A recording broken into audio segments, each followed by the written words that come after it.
So this Mexican dude come up to me and he hand me a note. And I'm reading the note, and the note went like this: I really need your protection. Could you meet me in the law library at 3 p.m.? So when the Mexican dude give it to me, I'm thinking to myself, like, normally Mexicans don't come to black organizations for help.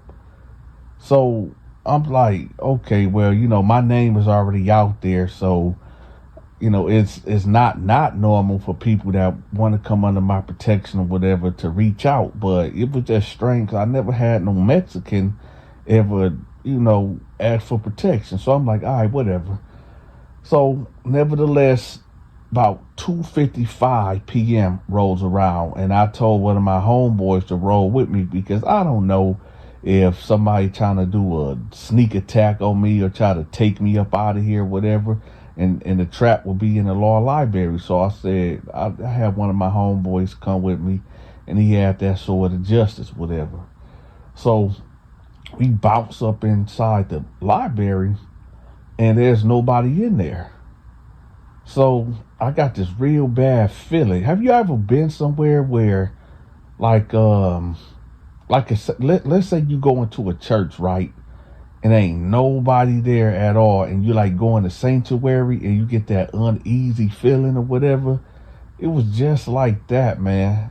So I was like, nah, something ain't right. And then I see this dude roll up, right? He roll up from the back, pause, and he's in a wheelchair, this black dude.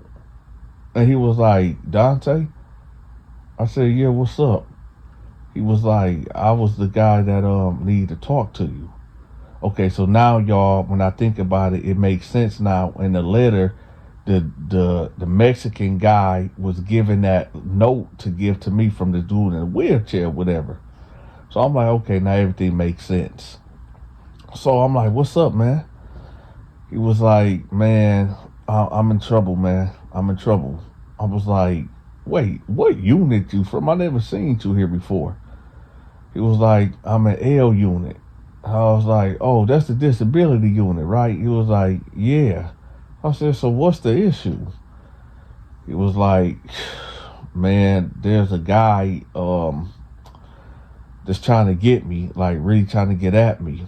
And I was like, well, what's the situation? He was like, all right, I'm gonna be honest with you. I got some K2 from this guy, and when he said K2, y'all, I already knew who he was talking about. Now, I done told y'all about the guy who was controlling the K2 up in there, which was Big Thomas.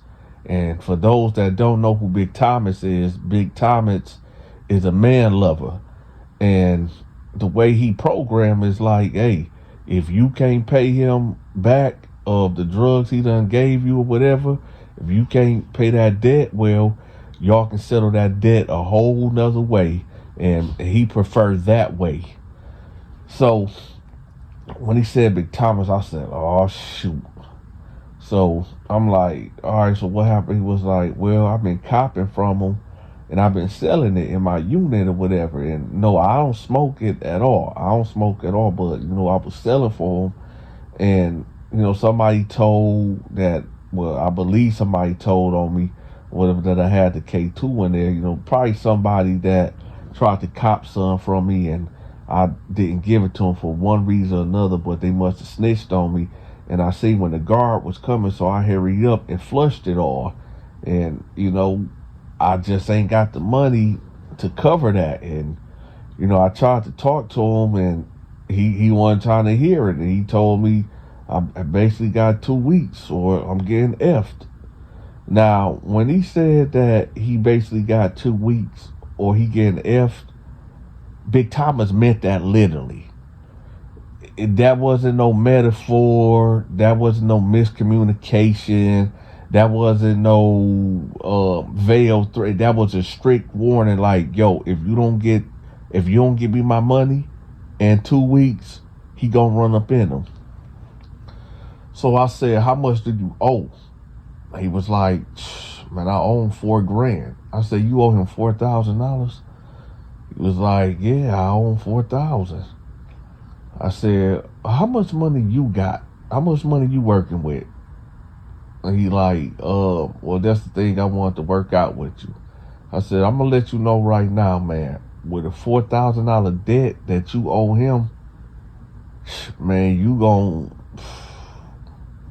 with putting me and my crew in danger. And because that's one thing I really didn't like to involve myself in, and with dudes having these drug debts and like that and such a high number, we could possibly have to go to war with this guy. Man, I ain't really care about going to war with nobody, but who likes going to the hole, man? Who likes getting their privileges taken away from them? I like to be on the phone. I like to, be out on the yard, man. I like to do what I do, but when you go to war, is nasty business.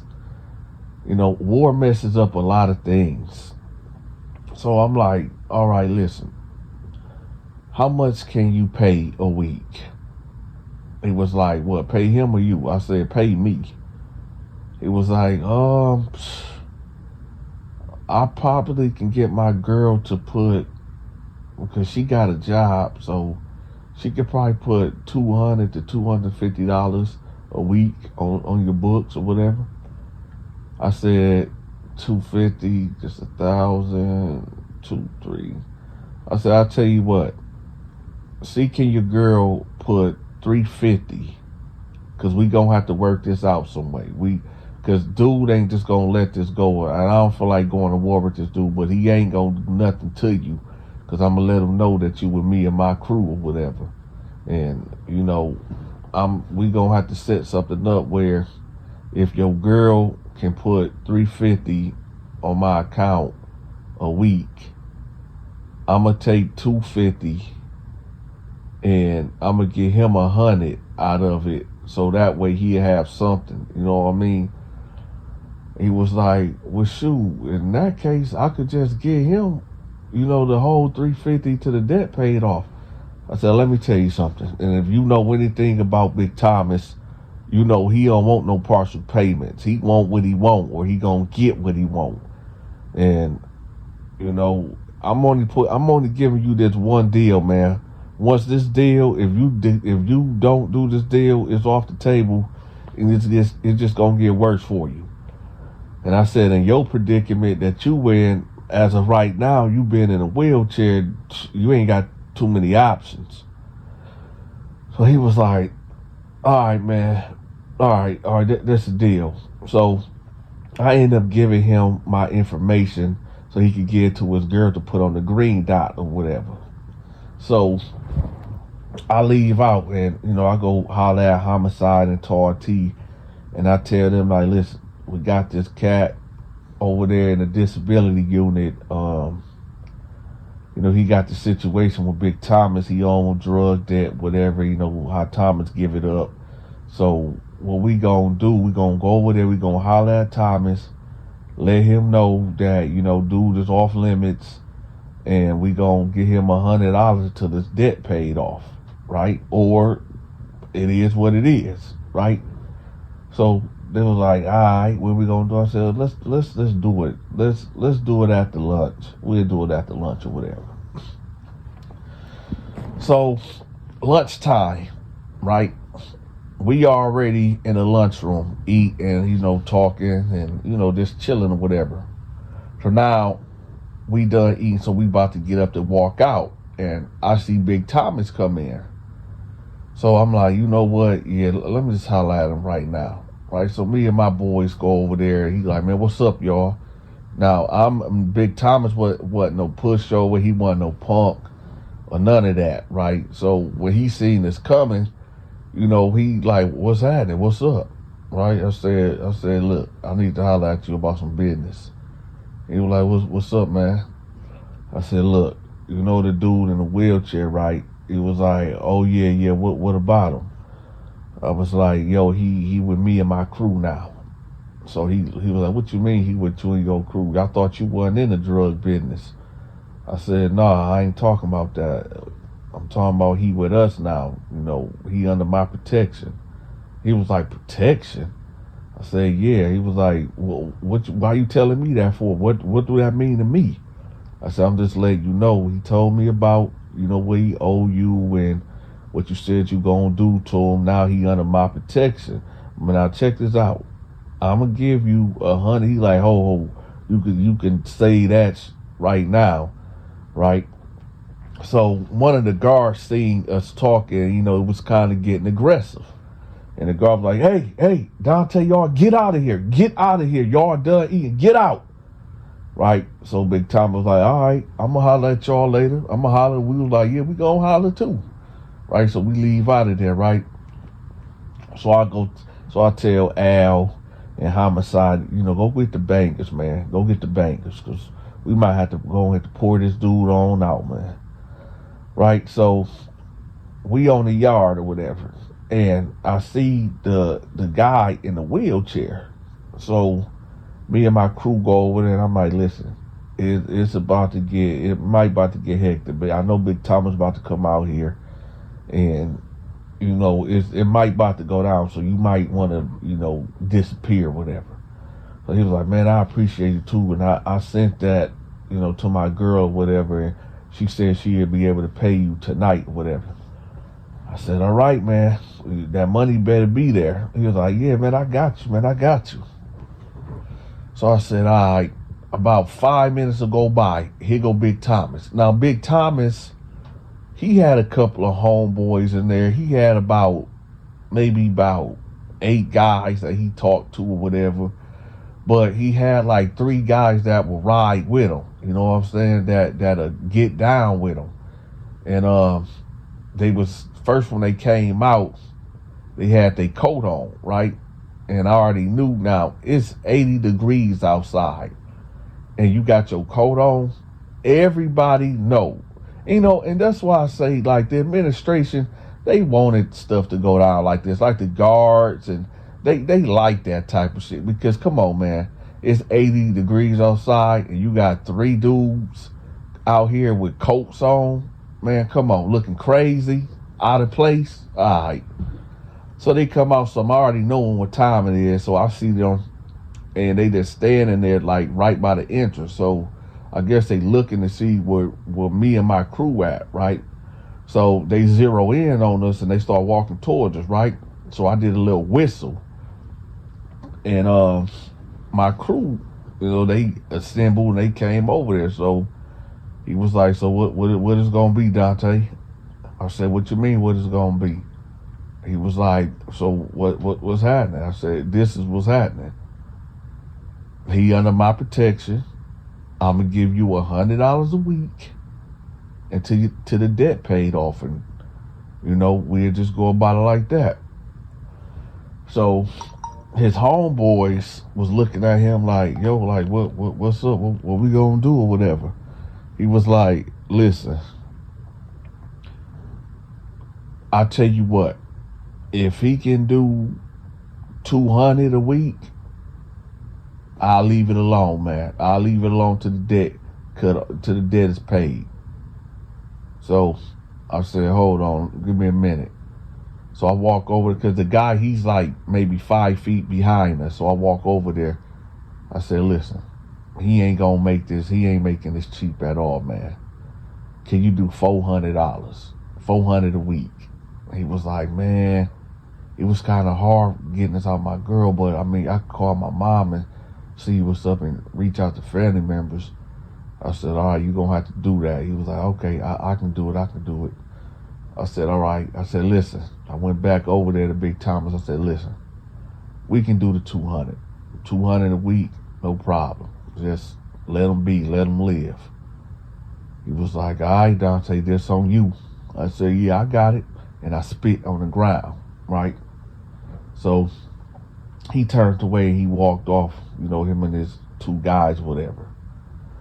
So I walked up to, the guy in the wheelchair and told him, like, hey, you good, man. You good. You just make sure you have that bread. He was like, I got you, man. I got you, bro.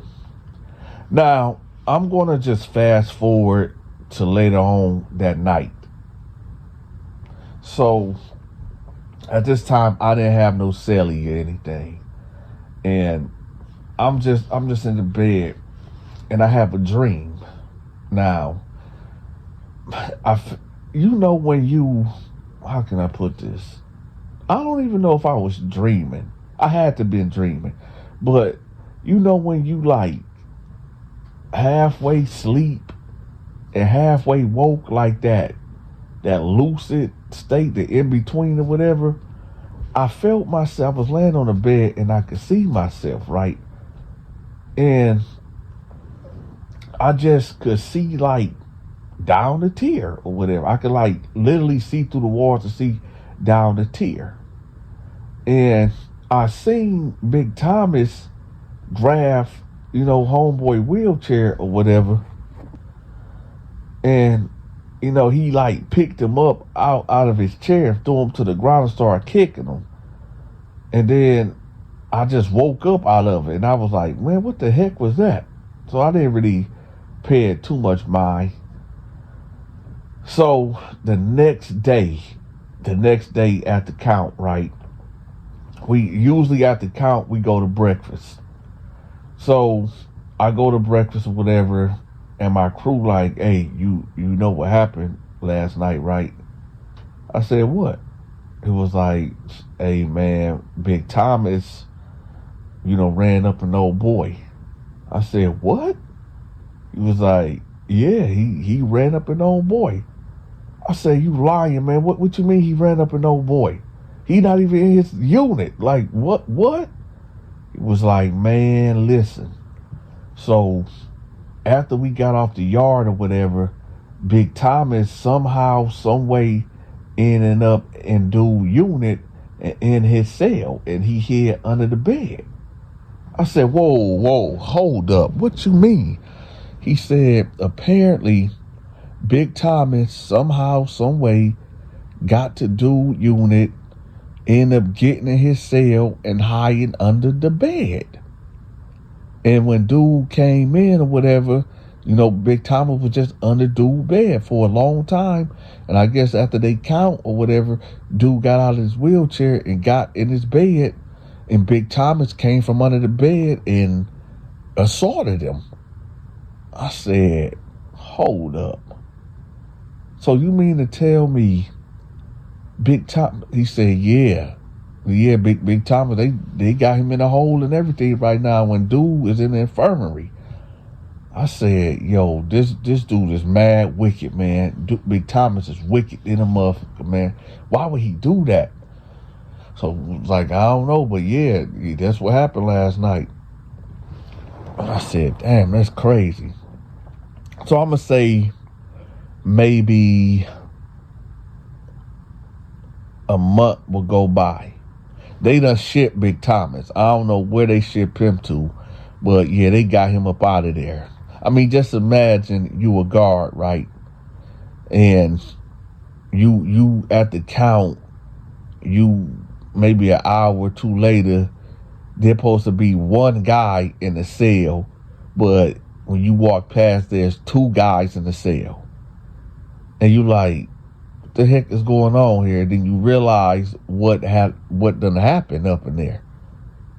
I mean, prison is crazy. So anyway, about a month go by, and I'm on the yard playing basketball, right? And yeah, Donta can, I moves around on that court or whatever. So anyway, he ended up, the guy in the wheelchair ended up rolling up, right? This white older guy was pushing him around or whatever. And he rolled him up like by the basketball court, right? And I'm playing basketball. I'm like in the game playing, and he's like signaling for me to like come talk to him, whatever. So, after the game, I walk over there, and this dude had the nerve. He had the nerve to tell me like, hey man, that money that got sent, I need that back. So I'm like, what? He like, yeah, y'all didn't protect me, man. My girl sent that money. I feel like you need to give me some of that money back. I said, let me tell you something. I couldn't predict what was going to happen, man. I didn't know that dude was going to do that. No, man, you ain't getting nothing. And he was like, well, man, hey, that ain't right, man. That ain't right. Y'all didn't protect me. I said, how can I protect you when I didn't even know what was going on, man? Get the fuck out of my face before I do something wrong, to you. And he was like, man, listen, man, can you give me some money back? I said, dog, you better be lucky that I'm gonna let you keep your life. Don't say nothing else to me before I do something to you out here. So he was like, all right, say less. So when he said that, I don't know if that's a trigger word for me, but when somebody say less, that make me think like you gonna plot on me, that you gonna do something to me when I'm unaware, with my guard down or something. So I turn around and I'm like, what you say? And he tried to wheel off, right? So I hurried up and grabbed his wheelchair and I said, hey, you mean say less? What you mean say less? He was like, no, man, just forget about it. I said, no, what you mean? What, you gonna try to hurt me or something? You gonna try to do something to me or something? Now, at this time, there's people looking, right? And the guards, they see it, but they ain't saying nothing. So I guess they let me rock out. Now, I know. Some of y'all gonna be like, oh, Donta, that was wrong for you. That was bold for you to push up on a guy on a wheelchair. Let me tell you something. This is prison, okay? Don't underestimate nobody. I don't care if Big Thomas, took this guy manhood or whatever. This dude could be still a dangerous threat to my life. I could be anywhere in this prison and he could just roll up on me without me even hearing him or seeing him and stab me on the side of my stomach or stab me in the leg or in the neck or something. You never know. You don't underestimate nobody, even if they're in a wheelchair, right? So I grab him. I'm like, you what? You say less what? Say less what? He was like, no, man, I was just saying, man, I just wanted, some of the money back. I was like, hey, listen, man, don't say a motherfucking word. Don't say nothing else to me or nobody in my crew. We said we was going to protect you. Ain't no way we can predict what was going to happen that night. So, like I said, that money is burnt. It is what it is. He was like, all right, man, all right. So he just rolled on off. So my homeboy Al was like, man, what was that all about? I said, man, this punk sitting up there talking about, can he get some of the money back because we didn't protect him from Big Thomas or whatever. He was like, yeah, that fool tripping, right? So we gonna end the story right there because there was some more stuff that happened where I did have to put my hands on the guy in a wheelchair because he kept going around telling any and everybody that it was my fault. Well, me and my crew fault why, Big Thomas did what he did. And the reason why I had to do something about that, because if you got this dude running around telling people like, yo, Donta can't protect nobody and this and that, that's going to mess up my business, right? So, yeah, I had to put hands on him a couple times or whatever to keep his mouth closed or whatever. But I don't really want to share that part of the story because I don't want y'all to be thinking like, oh, Donta beating up people with disabilities and wheelchairs or whatever. But, hey, it is what it is. But y'all know I have to give y'all the backstory, right, of why this dude got sent to prison. Now, this is going to be a trip. All right. So y'all basically about to get two stories in one. Now, before we go on, I need to ask y'all a question, okay? Maybe it's just me or maybe a lot of y'all do this. All right. See, I'm up north and I know it sounds like I got a cold or stuffy nose because I do. Now, before I tell y'all, how this dude got sent to prison, and it's a real messed up story, I need for y'all to answer this question for me. Who sleeps with the window open and the fan on? Let me know in the comment section. And I'm talking about for you people that get snow up north or whatever. Do y'all sleep with the window open and the fan on? Let me know in the comment section if I'm the only one that do that. All right, so let's get to this story right here of how homeboy got sent to prison. Now, in life, he wasn't always in a wheelchair. He ended up, his crime that he committed got him put in a wheelchair. So long story short, he was talking to this chick or whatever. And I guess he met her at the club, and he claimed he was a drug dealer or whatever. And he kept pressing this girl or whatever for about 2 weeks or whatever. So she finally gave in. And they end up going to her house. Now she stayed on the 4th floor at this apartment complex or whatever. And I guess they get in there or whatever, and they doing what they do. So he said that her boyfriend ended up coming home or whatever. He did not supposed to be coming over there because I guess the girl and her boyfriend got into it, whatever. He usually like go out to his mama house or go to another chick house or whatever. But he ended up coming home.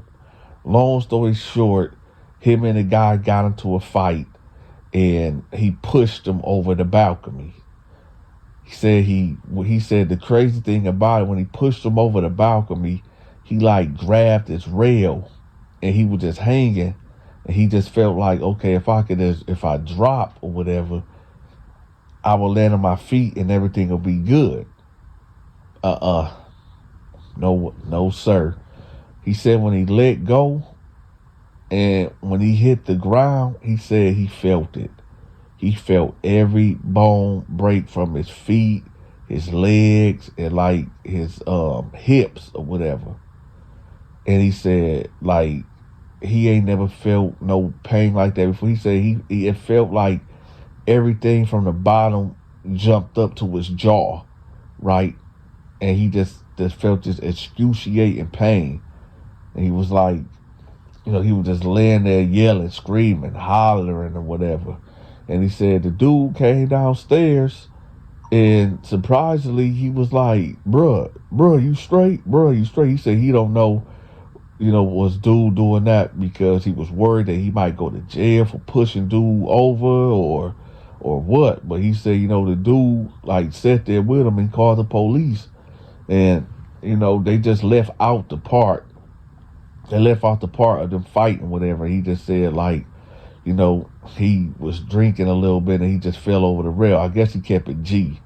Y'all make sure y'all subscribe to my movie and my gaming channel. I'ma have that link pinned at the top of the comment section. Also, y'all subscribe to Stacy's Storytime. She's tell phenomenal stories just like myself. And if y'all feeling generous, make sure y'all leave me a tip. I'm accepting Cash App, Zelle, and PayPal. Until next time, y'all take care. I'm gone.